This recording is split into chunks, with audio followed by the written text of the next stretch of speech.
Et je vous souhaite la bienvenue sur Badass Money. On est là pour parler du chapitre 1085 de One Piece, un chapitre vraiment extraordinaire en révélation. On en apprend un peu plus sur les dîmes, mais surtout, on va parler aujourd'hui de la révélation du Gorosei, de ses transformations, du pouvoir de Im, des pouvoirs de Im. C'est ce qu'on peut se demander. Alors on pourrait se dire, ah, enfin, on a des révélations sur Im et le Gorosei, on voit des choses, et c'est encore pire. Eiichiro Oda, il est vraiment trop fort. C'est que après nous avoir révélé quand même pas mal de choses, et quand même pas mal d'indices, on voit des transformations, vous les aurez à l'image, on va vraiment se focaliser là-dessus, et ben on arrive à se poser encore plus de questions, c'est encore plus mystérieux. Est-ce que le Gorosei a le pouvoir de fruit du démon? Est-ce que Im utilise un fruit du démon? Est-ce que c'est Im qui contre l'attaque de Sabo? Est-ce que Im même participe à cet échange avec Sabo, à ce combat contre Sabo, parce que tout le monde pense que c'est Im qui attaque Sabo et qui se défend face à son Higen, non, son attaque du mât à l'étouffer, mais pas du tout. J'ai revu le scan, je n'affirme rien, mais vraiment c'est d'une logique implacable. Revoyez case par case, Eiichiro Oda, il est vraiment trop fort pour semer le doute. Moi je pense que pendant cette bataille, cette petite bataille, Im, il ne bouge pas d'un pouce. En fait, Im, il ne bouge pas, c'est quasi sûr et certain. Oda nous le suggère. Regardez, Cobra se fait attaquer quand il est sur sa chaise roulante par l'espèce de queue en forme de flèche, parce que ça a l'air d'être une queue, hein, vraiment. Regardez bien, ça part de la gauche de Cobra, et on voit bien qu'il y a une espèce de retour avec un bras, et il n'y en a qu'un qui est comme ça en ombre du Gorosei. Vous verrez c'est lequel, vous le savez déjà, je vais vous le mettre à l'écran. Et je pense, et en plus, avant la scène où il attaque Cobra sur la gauche, ce monstre qui se retrouve sur la gauche, ce monstre, on va appeler ça comme ça, ce sont des démons, hein, vraiment, on va y venir. Pourquoi ça serait Im qui attaquerait, sachant que l'attaque vers la gauche? On peut se dire, ouais, Im, il attaque de n'importe où, mais non, regardez, c'est subtil, on voit le retour du bras, il y en a qu'un qui est comme ça, encore une fois. Donc ensuite, on a le mât à l'étouffer de l'attaque de Sabo, qui monte les escaliers à fond, donc il attaque Im, hein, vraiment, il essaye de détruire Im, il est trop fort, Sabo.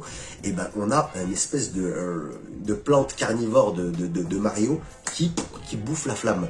Alors là, on se dit tous, en plus c'est Im, il a l'air de s'énerver, on croit tous que c'est Im qui se défend, mais non, pas du tout, ça peut pas être Im qui se défend. Pourquoi? Parce que sur la case d'après, on a donc la révélation du Gorosei en ombre, comme je suis en train de vous montrer, et on a une espèce de salamandre qui descend, et regardez, on a en tout et pour tout 1, 2, 3, 4, 5 ombres, donc les 5 du Gorosei, vous êtes d'accord avec moi? Il y en a qui disent que le petit personnage derrière celui qui a les cornes, c'est en fait un des membres du Gorosei. Mais comment ça peut être un des membres du Gorosei, sachant que la case d'après, ils sont tous géants, les 5 entités noires en silhouette, les 5 ombres du Gorosei sont tous géants, donc pourquoi ils seraient tout petits comme ça? Moi, ma théorie, et elle est plus logique, c'est que c'est la queue qu'on voit, la queue de diable qui part, c'est qui appartiendrait à celui qui a les cornes de taureau ou celui qui a le retour. Comme ça, l'espèce d'écharpe autour de lui qui a le retour, et c'est ce retour qu'on voit dans la case, d'où la queue de diable, de flèche, part d'ici. Je ne sais pas si vous m'avez suivi, mais donc ça serait ce personnage-là, et ça serait logique, c'est celui qui était à gauche de Cobra, qui a attaqué Cobra avec son espèce de queue qu'on voit ici. Et donc la salamandre, ce que je vous disais, l'espèce de plante carnivore, pourquoi elle est en haut? Tout le monde pense que c'est Im, mais non, c'est cette espèce d'ombre, du Gorosei qui s'est comme téléporté, qui a annihilé l'attaque de Sabo et qui est là en redescend, déjà prêt à attaquer Sabo. Et ça me paraît bien plus logique de penser cela. Pourquoi? Parce que sur la case d'après, encore une fois, il n'y a pas de petits personnages comme on pense que c'est là, ici, comme je vous ai montré, mais on a 1, 2, 3, 4, 5 ombres du Gorosei, toujours disposées comme le début, hein, donc on nous dit qui est qui un petit peu. Et on a les 2 yeux du diable derrière, l'énergie, on sent l'énergie, je ne sais pas si vous avez fait attention, je suis sûr qu'il y en a qui ont raté ces 2 yeux-là du diable, c'est donc Im qui est représenté, évidemment. Donc, pourquoi ça serait Im qui aurait contre-attaqué Sabo? Déjà, c'est le roi des rois, il n'a même pas bougé, il est entouré de sa garde personnelle, le Gorosei. Ce qui confirme que c'est toujours pas Im qui se défend. Donc là n'est pas le sujet de la vidéo, mais c'est vraiment intéressant. Vraiment, Oda, il a fait exprès qu'on sache pas en fait qui attaque qui. Ça a l'air d'être un peu le bordel dans l'attaque, c'est un peu brouillon, on dirait, mais non, pas du tout, c'est fait pour brouiller les pistes. Pourquoi? Parce qu'après, encore une fois, on a une attaque de la queue, de la flèche, on sait pas trop ce que c'est, on peut pas affirmer, on peut rien affirmer encore, et qui touche Cobra pendant que Sabo le porte. Et là, on a l'espèce de salamandre. Vous êtes d'accord que c'est la salamandre parce qu'elle n'a pas les cornes. Et il y en a un autre qui a des espèces de cornes à la place des bras. Ça n'a pas l'air d'être celui-là. Donc ça a l'air d'être la salamandre. Et ça va, un truc qui va confirmer que c'est la salamandre, c'est la case d'après. Donc là, ça a l'air d'être la salamandre qui attaque avec la flèche. C'est pour ça que je vous dis qu'Oda, il est trop fort. Il nous perturbe. Mais non, regardez d'où vient la flèche. Elle commence ici, elle finit là-bas. Ça a l'air d'être une attaque qui vient de l'autre côté. Donc je pense, moi j'aimais le fait que c'est la même personne qui a attaqué pour la première fois avec sa queue, qui attaque encore une fois Cobra. Et on a la salamandre qui est derrière, donc pour brouiller les pistes, et aussi parce que c'est elle qui a l'air de terminer Cobra. Et on voit cette salamandre qui rouvre sa gueule de plante carnivore à la Mario, encore une fois, avant de terminer Cobra. Pourquoi ça serait Im qui bougerait ses fesses alors qu'il n'a pas, c'est le roi des rois, il se prend pour un dieu, c'est pas à lui de bouger, c'est un dernier qui bouge le roi des rois. Donc c'est forcément sa guerre personnelle. En fait, quand on regarde bien, il n'y a que 2 membres du Gorosei qui ont bougé pendant cette petite bagarre. Ceux qui ont attaqué Sabo et Cobra, ça serait le grand blond et le chauve avec le katana. Voilà, ça c'est ce que je pense vraiment. Moi je pense que Im, il n'a pas bougé le petit doigt. Et si vous n'êtes pas d'accord avec ça, revoyez vraiment case par case et vous verrez que c'est plus logique comme ça que penser que c'est Im qui s'est défendu. Donc maintenant on va en venir au pouvoir de Im. C'est quoi ce pouvoir?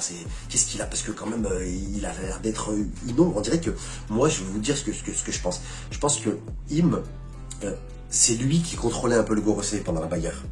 Je sais pas, ils sont tout noirs comme lui, on dirait que c'est des ombres un peu. Donc il y a une théorie qui est un peu sortie que j'ai vraiment aimée. Ça serait que Im, il est le pouvoir du fruit, qu'il est le pouvoir du fruit originel, le fruit du démon. Voilà, simple, le vrai fruit du démon originel, et que c'est donc littéralement un démon.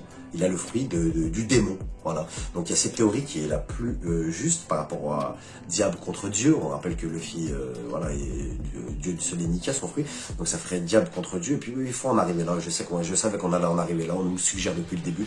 Donc voilà, il y a cette première théorie. Et la seconde que j'aime beaucoup, c'est que Im aurait le fruit de l'encre.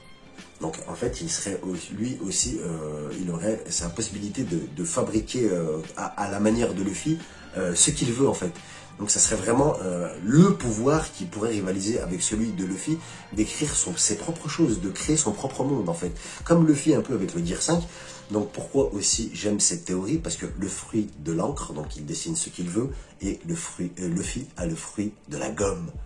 Gomu Gomu, et en plus ça marche en japonais, donc la gomme effacerait l'encre. Vous trouvez pas ça génial?